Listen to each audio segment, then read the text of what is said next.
Assalamualaikum warahmatullahi wabarakatuh. Alhamdulillahirabbil alamin wassalatu wassalamu ala asyrafil anbiya'i wal mursalin wa ala alihi washabihi ajmain. Puji syukur kehadirat Allah Subhanahu wa taala, salawat dan salam kepada Nabi Muhammad sallallahu alaihi wasallam. Bagaimana kabarnya Ibu?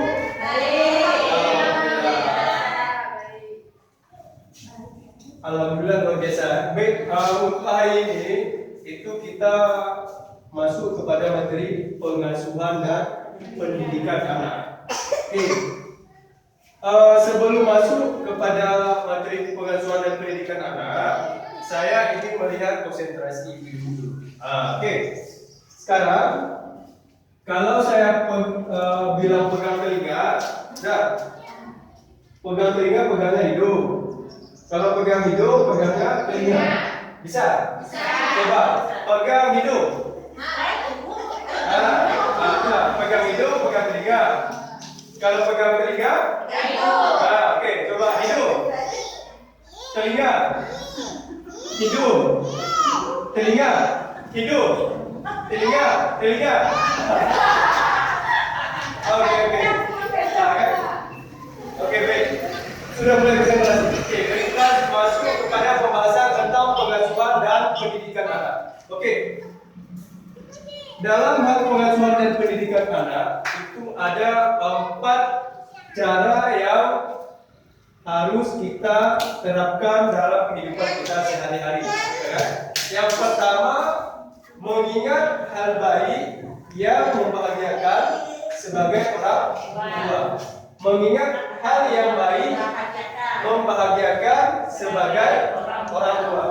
Nah, ada yang tahu contohnya gimana? Mengingat hal yang baik, hal baik yang baik membahagiakan sebagai orang tua. Apa? Contohnya, mengingat hal yang baik membahagiakan sebagai orang tua. Saya sampai ranking 1. Anak kita dapat ranking, ya kan? Terus dapat juara. Nah, itu salah satunya. Nah, artinya apa? Tip menjadi orang tua yang hebat adalah mengingat hal yang membahagiakan sebagai orang tua. Nah, artinya apa? Setiap hal yang baik yang dilakukan oleh anak-anak kita itu kita beri apresiasi, ya kan? Kita beri apresiasi kepada anak kita dan kita merasa sangat bahagia. Nah, untuk menjadi orang tua yang hebat itu kita perlu terapkan. Artinya apa? Setiap hal yang baik yang dilakukan oleh anak kita, kita perlu kasih ujian. Contoh, kalau untuk anak balita kita suruh ambil ambil sapu, nak tolong ambil sapu. Oh ya, terima kasih. Nah, itu hal-hal yang baik yang perlu kita puji anak kita. Terus yang kedua, sejalan antara perbuatan dan perkataan. Nah, artinya apa? Kita selaku orang tua itu adalah contoh yang baik terhadap anak kita. Nah, jadi kita harus sejalan antara perbuatan dan perkataan. Nah, kan artinya apa? Bisa kita mengajarkan anak kita untuk sebelum makan jangan lupa cuci tangan dan berdoa. Nah, jangan sampai jangan sampai ketika kita selaku orang tua tidak melakukan hal yang demikian. Nah, pas ditemu anak protes nanti ya. Cuma ada cuci tangan maka. Bisa. Salah satu contohnya tadi berarti kita menyuruh anak sholat, kita juga harus sholat. Nah, artinya apa? Sejalan antara perbuatan dan perkataan. Contoh lain adalah seperti minum. Nah, jangan minum sambil berdiri misalnya. Nah, berarti minumnya sambil duduk. Jangan sampai kita minumnya sambil berdiri. Nah, itu menjadi contoh yang tidak baik dan artinya apa? Tidak sejalan antara perbuatan dan perkataan kita terhadap anak. Nah, kenapa? Orang tua itu adalah salah satu contoh terhadap anak. Terus yang ketiga, selalu berusaha melihat hal positif yang ada dalam diri kita. Nah, artinya apa? Kita itu menganggap diri kita sebagai apa? Sebagai contoh teladan yang baik bagi anak kita. Artinya apa? Kita menganggap diri kita itu bisa semuanya. Salah satunya apa? Kita adalah orang tua yang terbaik terhadap anak-anak kita.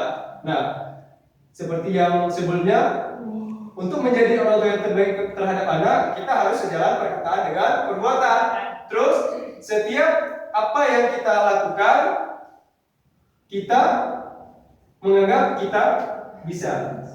Artinya apa?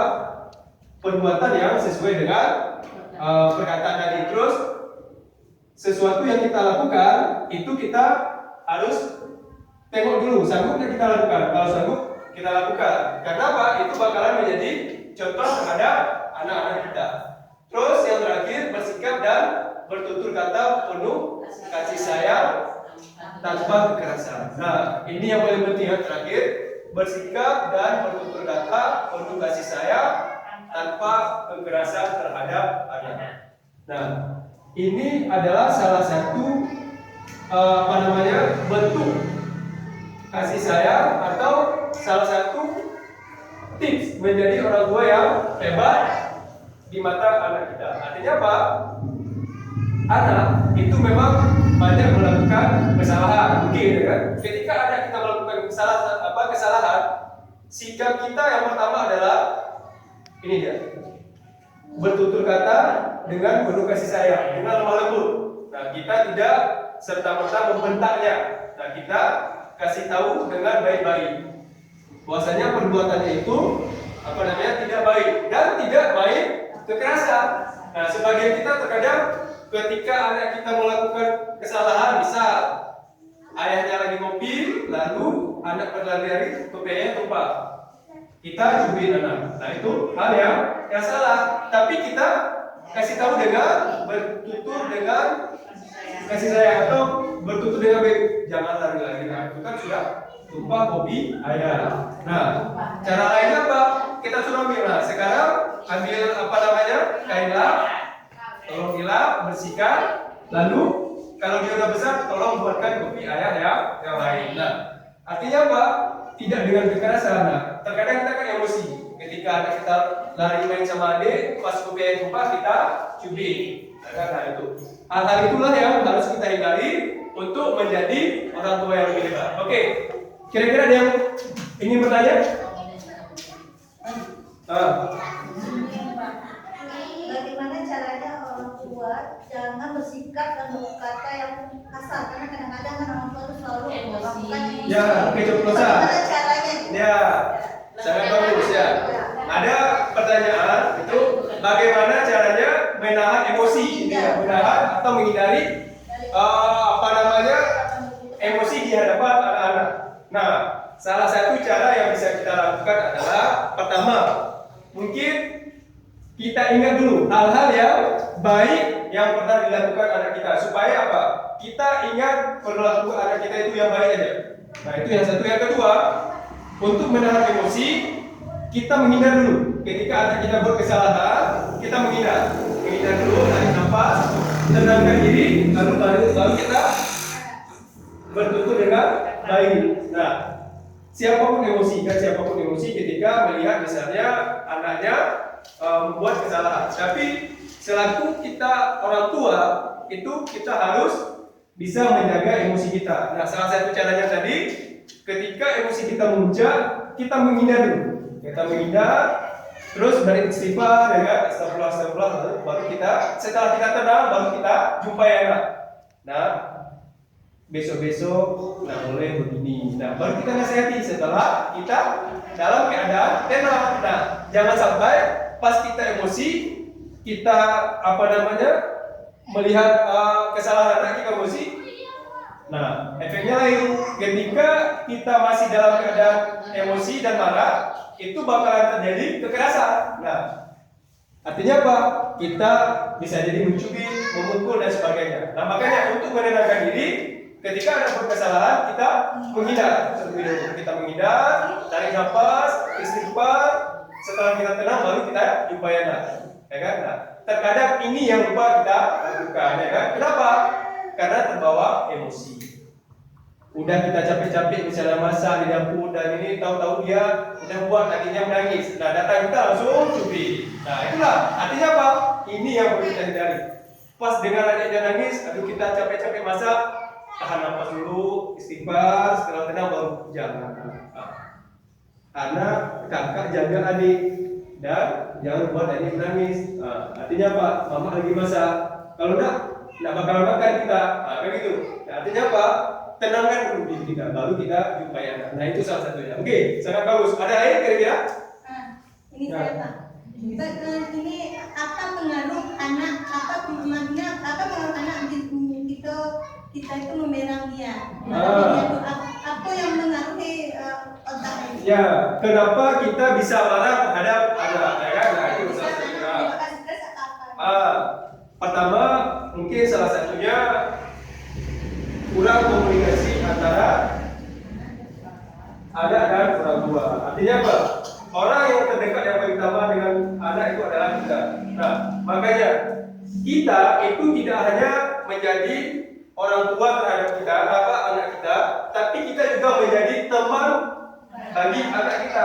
Nah, kita adalah orang yang terdekat bagi anak kita. Contoh salah satunya ketika pas mau tidurkan anak atau contoh mau nyuruh anak tidur kita temani itu biasanya kalau anak cewek anak laki pas kita mau tidurkan kalau orang-orang zaman dulu dia dongengkan ya kan? Nah kalau kita salah satu cara supaya kita dekat dengan anak supaya anak mau mendengarkan kita tusuk kepalanya sedikit lalu kita tanyakan tadi apa gimana mainnya tadi kakak gimana. Nah ini bisa membuat emosi antara ibu dan anak tadi menjadi lebih dekat. Nah itu salah satunya. Nah jadi apa? Kita lebih tahu bagaimana karakter anak kita tahu bagaimana karakter kita. Artinya apa? Setiap apa yang kita omongkan pas mau tidur kita nasihati anak kita, ya kan? Anak kita curhat, nah kita tahu kan permasalahannya apa. Nah jadi apa-apa yang kurang dari anak kita bisa pahami. Nah, terus emosi kita terkadang juga kenapa bisa memuncak. Nah itu dia tadi karena kita tidak tahu ya kan. Kita tidak lebih dekat dengan anak kita dan kita tidak tahu padahal dia ingin jadi perhatian kita.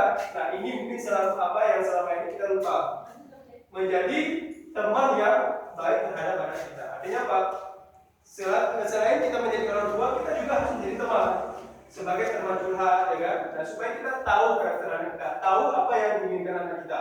Anak-anak jahat itu nakal itu bukan karena bawaannya, tapi karena dia ingin mencari perhatian. Nah makanya seringlah ketika mau tidur kita usap kepala anak bercerita, terus tanyakan bagaimana minatnya dan sebagainya, tanyakan supaya ini emosi antara anak dan ibu itu lebih dekat. Nah itu mungkin hanya ini yang dapat kita bahas untuk pertemuan ini. Lebih dan kurang kami mohon maaf dan insya Allah kita akan sambung minggu depan. Dan saya akhiri bila taufiq wal hidayah. Wassalamualaikum warahmatullahi wabarakatuh. Waalaikumsalam. 1 menit.